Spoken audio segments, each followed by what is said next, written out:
John McLaughlin from the class of 1967. John lettered twice in football, basketball, and track, and once in both golf and tennis. He was a starter in football and basketball in his junior and senior years. In track, he ran the 440, high jumped, and was a member of the mile relay team. He played doubles in tennis and qualified to make the golf team during his senior year. He was named honorable mention on both the Nebraska All-State High School football team and the Lincoln All-City football team. He was named to the 1967 Lincoln All-City basketball team and received the annual Lincoln Sertoma Basketball Award. He was selected to play in the 67 Shrine Bowl along with three of his Pius teammates, Dick Castor, John Hadwick, and Joe Glenn. At the conclusion of the Shrine Bowl game, John was named the outstanding defensive player of the game. John attended Kearney State and played in the 67-68 freshman basketball team. In January of '69, he transferred to Nebraska Wesleyan, where he played football, basketball, and baseball. At the end of his football career in '71, he held Wesleyan's single game, single season, and career pass receiving records as an offensive end, and was named to the Nebraska All-State College football team. During the '72 Wesleyan baseball season, he threw a 2-0 shutout against Creighton University. He graduated from Wesleyan in December of '72 with an education degree and was a student teacher at Pius X, working with Coach George O'Boyle. In 1984, he was inducted into the Nebraska Wesleyan Hall of Fame along with Dick Castor, a '67 Pius X teammate. John retired from the banking industry in 2013. He and his wife Tina currently live in Sun City West, Arizona, and he has two sons, Scott and David. His time at Pius is fondly remembered, and he maintains a lifelong relationship and friendships with classmates and teammates. The Pius faculty and coaching staff provided him with core values of honesty, humility, respect, and trust for one another. And we ask each of our inductees to provide us with a treasured memory of their Pius career, and this is what John sent. My treasured memory is being a member of the 1965 and '66 Pius X football teams and starting as a tight end and defensive end on each of these two teams. Each team finished its season ranked in the state's final top 10 for Class A football. Each of these football teams were highly regarded at the time, despite their physical differences in size and physicality. The '65 team was known for its brute style of power football and finished with a 7-3 record and was ranked 6th in the season's final Class A football rankings, with players like Mike Bohati, Dana Stevenson, and Kim Wheeler. And the '66 team was known for its speed and quickness and finished with an unbeaten record of 7-0-2 and was ranked 2nd in the season's final Class A football rankings behind Omaha Westside. The season-ending 14-14 tie with Sioux City Heelan more than likely cost the '66 team the #1 ranking. I was selected to play for the South team in the '67 Shrine Bowl that was coached by Vince Aldrich. Both teams were highly successful and will always be mentioned in any discussions about the best football teams in Pius X history. Please welcome to the stage John McLaughlin, Pius X class of 1967.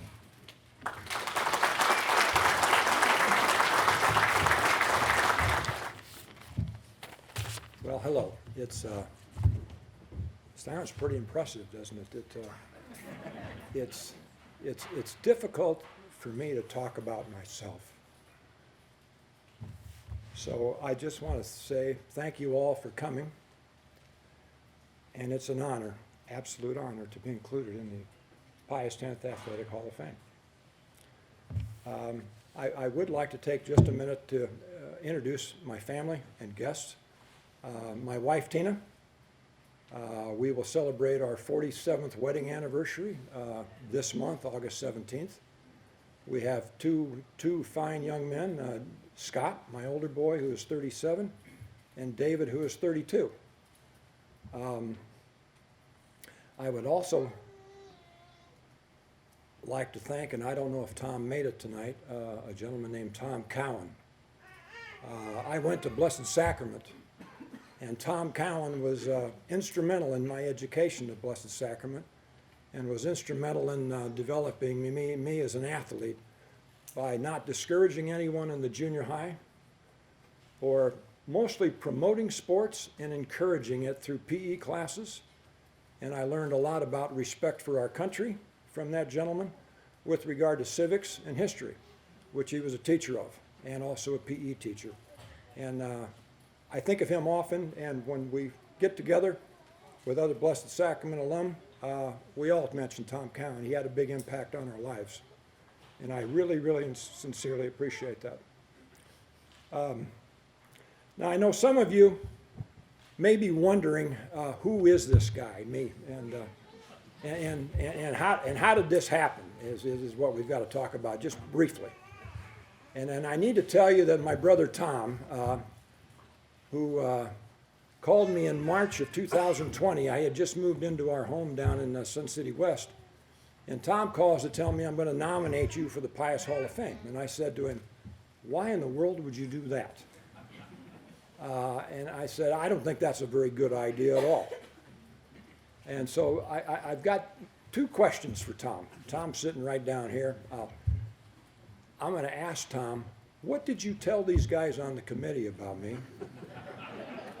And how much did you pay each of them? I didn't pay him anything, but I said you're the best. Well, thank you.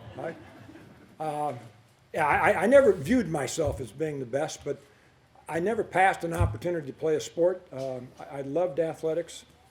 And Pius gave me the opportunity to do that. Playing football, basketball, golf, track, and tennis was an enormous lifetime feeling of success, friendships, and absolutely longtime friends. There's not really anything that I couldn't say otherwise about my teammates.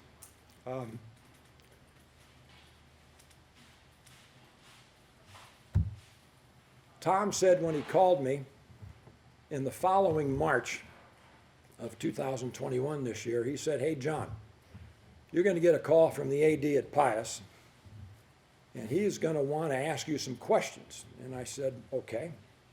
Hung the phone up. This is how it happened. I answered the phone a half hour later, and it's Greg on the telephone, telling me, not asking any questions or who are you or how'd you get here or what'd you do or anything like that. He just said, I'm just calling to tell you you're in the Hall of Fame. I said, really? I wasn't expecting that. But honestly, I'm thrilled to be remembered that way.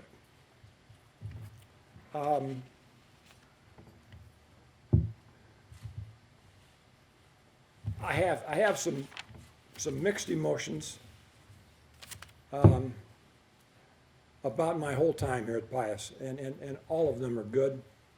And as this announcement was made to me by Greg, I sat there and tried to sort through and recall and remember all of those days and times and events and sports and activities that we have participated in as teammates. And it was difficult to sort it all out to even come down to two memories, but those two memories that Greg read about were highlights in my career at Pius. I'm also negligent in introducing another guest who is here, Lane Burkel. Is Lane Burkel in the building here? Yes, I know he is. There he is. Lane was my coach at Pius, and I started on the basketball team my junior and senior year and played with some great athletes, and we had a good time, Lane. It was a lot of fun, and we always enjoyed playing for you. And I see that Chris Wickham is sitting right next to him, and Chris played for Lane as well. There was a lot of good basketball talent that went through this school back in those years, and lifelong memories of it all. I toured the building yesterday. I haven't been in this building since I walked out of here in '67.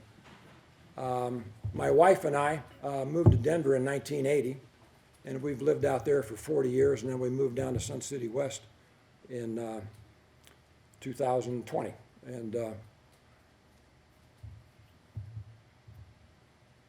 I'm just sitting there and just thinking about 40 years out of Lincoln, not seeing what was going on. I was hearing what was going on a lot. I'd always check with my brother Tom, how's Pius doing, what's this, what's that. Reminds me to say a shout out to George O'Boyle for my student teaching experience. And congratulations, Coach, on your fantastic record and coaching achievements that you accomplished here at Pius. It's absolutely spectacular. I'd like to also, call out a shout out to Don Kelly. I didn't play for Don. I got to know Don after college, and what a wonderful man and teacher he was, and enjoyed socially Don, and we played some basketball together in some city leagues in Lincoln back in the, was it early 80s, mid 70s, somewhere around in there. But Don Kelly's in the room. Raise your hand, Don. You here? There you are. Enjoyed it, Coach. Same thing to you. Great coaching career. Job well done. Pius sincerely appreciates your efforts. Lastly, I would just like to share maybe three memories of Vince Aldrich, and I saw Mike across the room in here. Some memories of Vince playing football at Pius, and Vince was the guy, and he was an absolute fanatic on the basics and the fundamentals. And if we hit a sled once, we hit a sled 6,000 times. And if I ran that damn hill out behind the stadium one more time, I thought I'd go puke in the corner somewhere. But I remember Vince teaching me how to play defensive end. And he said, it's really simple. This is really simple to do. Here's all you got to do. I want you to keep your shoulders parallel with the line of scrimmage. And I want you to take one step across that line of scrimmage, crouch, keep your right shoulder low to the blockers coming out, and don't you ever let a ball carrier get outside you. Sounds pretty simple, doesn't it? Well, my God, I feel like I was putting my life in my own hands sometimes out there with the pulling guards and everybody else coming at you. And he said, whatever you do, don't ever let them get outside you. You better turn them inside or you're going to hear from me. Another quick story about Vince was my selection to the Shrine Bowl. He caught me one day in the hallway my senior year in the springtime, and they'd announced the Shrine Bowl team. He said, John, come on over here. He said, you want to know why I selected you for that Shrine Bowl football game? I said, no, why did you? He says, because I know you won't let anybody outside you in that game. That's who Vince was. It was simple. If you followed the simple stuff, you were very successful. Had a couple of guys down here at this table, the Butler boys and Dick Castor. I played with them. They're shaking their heads yes. He was a terrific guy. Did a good job. Last but not least, the last story about Vince Aldrich comes from Joe Glenn. Joe was the quarterback on the 66 team and a 67 graduate along with me and Mike and a Blessed Sacrament student and well-known, good coach, Wyoming to University of Northern Colorado National Championships, et cetera, et cetera. He talked about the Southeast game, which I did not play in. I had been injured my senior year. And Southeast was hanging tough with us, and we were in a 7-7 tie. And the tie occurred because the Southeast kicker missed his first opportunity on the extra point, but someone on the Pius side was offsides. So they got a do-over, and they kicked the field, and they kicked the extra point and tied the game. And we're in the fourth quarter, and we're trying to drive down the field, and Southeast has got, it seemed like 20 guys in the box trying to stop our running game. So a couple of our offensive linemen, they might have been Mike Butler, could have been Castor, could have been me. I wasn't playing, but Joe, I was thinking it in the stands. Said to Joe, call a timeout, go over and talk to Vince and tell him we need to throw the ball more because we were just running the ball and going nowhere. And Vince looked at him and he said, you know what, Joe, you go right back out in that huddle out there and you tell those guys, we're not throwing the ball, they just need to block better. And you tell them I told you to say that, and he did. He came out and told us all that, and we all went, well, yeah, okay. We'll keep blocking and keep going nowhere, but because, boy, they absolutely stymied you guys when we were playing that last one. So those are my stories about Joe Glenn, Southeast, Vince, many more to even really sit down and address or talk about anymore. So With that, maybe give you a couple of stats about that 66 team. I think we allowed 6 or 7 touchdowns defensively throughout a 9-game season. We threw a total of about an average of 6 passes a game. And we were known for just grind 'em up football, and here we go, try and stop us. That was the attitude, and that's the way Vince coached. Made a lasting impression on all of us. So with that, thank you very much. I appreciate the honor, and I'm absolutely thrilled to be here and speak to you all. Thank you.